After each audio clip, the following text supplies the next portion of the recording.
ठीक आहे काका, तुमचा बीपी मी चेक केलेला आहे, नॉर्मल आहे, काय काळजी करायची गरज नाही.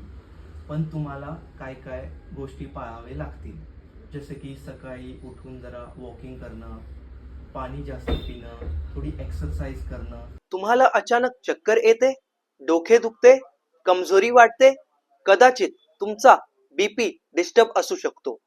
बीपी म्हणजे ब्लड प्रेशर, म्हणजे रक्ताचा प्रेशर. बीपी चे दोन प्रकार असतात. फर्स्ट हाय ब्लड प्रेशर आणि सेकंड लो ब्लड प्रेशर. तर आता आपण बोलून घेऊया हाय ब्लड प्रेशर बद्दल. तर हाय ब्लड प्रेशरमध्ये तुम्हाला असे साइन अँड सिम्पटम्स जाणवणार, जसं की हेडेक, डोके जड होणे, राग येणे, झोप न लागणे आणि बेचैनी. तर अशा वेळी होमिओपॅथीमध्ये एक मेडिसिन ज्याचं नाव आहे राउल्फिया सर्पेंटिना क्यू ह्याचा वापर केला जातो. तर लो ब्लड प्रेशर मध्ये तुम्हाला असे साइन अँड सिम्पटम्स जाणवू शकतात, जसे की वीकनेस, थकवा, चक्कर, डोळ्यासमोर अंधार येणे आणि जास्त घाम येणे. तर अशा वेळी होमिओपॅथीमध्ये क्रेटॅगस ऑक्सिकॅन्था क्यू ही मेडिसिन वापरली जाते.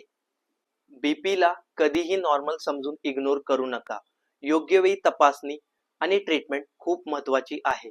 जर तुम्हाला हाय बीपी किंवा लो बीपीचा त्रास असेल तर कमेंट करा, मी तुम्हाला नक्की मदत करेन.